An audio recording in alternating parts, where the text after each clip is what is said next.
இன்றைக்கி ஒரு சூப்பரான இன்ட்ரெஸ்ட்டான வீடியோ தான் பார்க்க போகிறோம். என்னென்னு பார்த்தீங்கன்னா, நாங்கள் எல்லோரும் வெளில நின்றுருந்தோம். அப்போ என் பையன் வந்து அந்த கல் தூக்குற குட்டி கிரேன் மாரி இருக்குது பாருங்க, அதை பார்த்துட்டே இருந்தான் ரொம்ப நேரமா. எனக்கு அது மாரி உடனே வேணும் அப்படின்னு சொல்லிட்டு அழ ஆரம்பிச்சிட்டான். அவன் என்ன கேட்குறான்னு நீங்களே பாருங்க. எந்த மாதிரிப்பா? அது எங்க? எந்த கிரேன்? அந்த மாதிரி கிரேனா? அந்த மாதிரி கிரேன் எப்படி வாங்க முடியும்?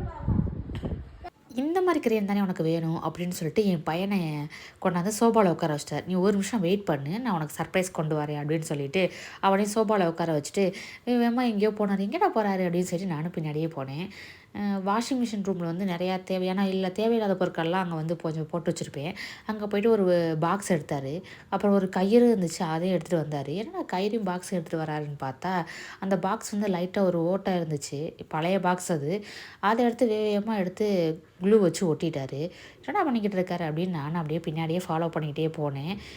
வேகமாக போய் பெட்ரூமில் உட்காந்து அது அப்படியே அந்த கயிறு எடுத்து இந்த ஒரு ஓட்டை இருக்குது பாருங்கள், அதில் ஒரு சைடு விட்டுட்டு அப்புறம் அந்த சைடு ஒரு ஓட்டையில் அப்படியே அதையும் விட்டுட்டு ஒரு தூக்குற மாதிரி செஞ்சார். என்னடா வித்தியாசமாக இருக்கே அப்படின்னு நான் வெயிட் பண்ணி பார்த்துட்டு இருந்தேன். அப்புறம் 2 முடிச்சு ஒரு போட்டார் வேகமாக. என்னடா அது அப்படின்னு சொல்லிட்டு வெயிட் பண்ணுவோம் அப்படி என்ன தான் பண்ணுறாங்க அப்படின்னு பார்க்குறக்காக என் பையனும் அங்கே ரொம்ப இன்ட்ரெஸ்ட்டாக டிவி பார்த்துக்கிருந்தான், சர்ப்ரைஸாக வரப்போகுது அப்படின்னு சொல்லிட்டு. நாங்களும் வேகமாக பண்ணிகிட்டே இருந்தார். என்னடா பண்ணுறாருன்னு பார்த்துட்டே இருந்தா திடீர்னு போயிட்டு ஏணிப்படியை தூக்கிட்டு வந்துட்டார். ஏணிப்படி எடுத்துகிட்டு வராரே அப்படின்னு சொல்லிட்டு அப்புறம் மேலே அண்ணாந்து பார்த்தார். மேலே அண்ணாந்து பார்த்தா நாங்கள் வந்து ஏற்கனவே பையன் வந்து குழந்தையா இருக்கும்போது தொட்டில் கட்டுறதுக்காக ஒரு அந்த இது போட்டிருந்தோம் ஆங்கிள் ஒன்று. அந்த ஆங்கிளில் வந்து இந்த கயிறையும் உள்ளே விட்டுட்டார். என்னடா அது டிஃப்ரெண்ட்டாக இருக்கே அப்படின்னு சொல்லி வெயிட் பண்ணி பார்த்துட்டே இருந்தேன்னா, அதுக்கப்புறம் ஒரு இந்த விளையாட்டு ஜாமான் என் பையன் வச்சுருந்தான். அந்த விளையாட்டு ஜாமாவில் போயிட்டு இன்னொரு முனையை வந்து அந்த ஓட்டைக்குள்ளே விட்டு அப்படியே பண்ணிகிட்டு இருந்தார். என்னடா இது சம்மந்தமே இல்லை, இது கிரேன் மாதிரி எப்படி வரும் அப்படின்னு சொல்லிட்டு நானே திங்க் பண்ணிகிட்டே இருந்தேன். என்னதான் பண்ணுறாரு அப்படின்னு சொல்லிட்டு பார்த்துட்டு இருந்தா அதில் ஒரு முடிச்சு போட்டார். சரி வெயிட் பண்ணி தான் பார்ப்போம் அப்படின்னு சொல்லிட்டு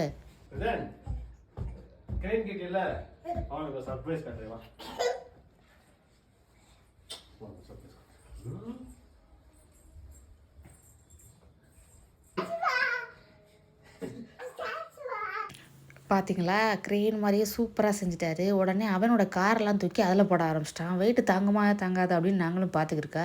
அவன் எவ்வளோ ட்ரிக்காக யூஸ் பண்ணுறா பாருங்கள். இதெல்லாம் நாங்கள் சொல்லியே கொடுக்கல, சும்மா நாங்கள் இதை மட்டும் செஞ்சு தான் கொடுத்தோம். உடனே வேகமாக ஏறி தலானில் படுத்துட்டான். தலானில் படுத்தவன் அதை எப்படி க்ரெயின் மாதிரி யூஸ் பண்ணுறா பாருங்கள். அதை பிடிச்சி இழுத்தா அது மேலே போகணும்னு அவனுக்கு தெரிஞ்சிருச்சு. நாங்கள் எதுவும் செஞ்செல்லாம் காமிக்கவே இல்லை. அப்படியே படுத்துட்டு அப்படியே சூப்பராக விளையாண்டுக்கிட்டு இருந்தான். நீங்களும் இந்த மாதிரி சூப்பராக இன்ட்ரெஸ்ட்டாக செஞ்சுருக்கீங்களா அப்படின்னு மறக்காம கீழே கமெண்ட் பண்ணுங்கள். ஃபஸ்ட் டைம் என் சேனல் பார்க்குறேன், மறக்காம சப்ஸ்கிரைப் பண்ணுங்கள். தேங்க்யூ ஃபார் வாட்சிங்.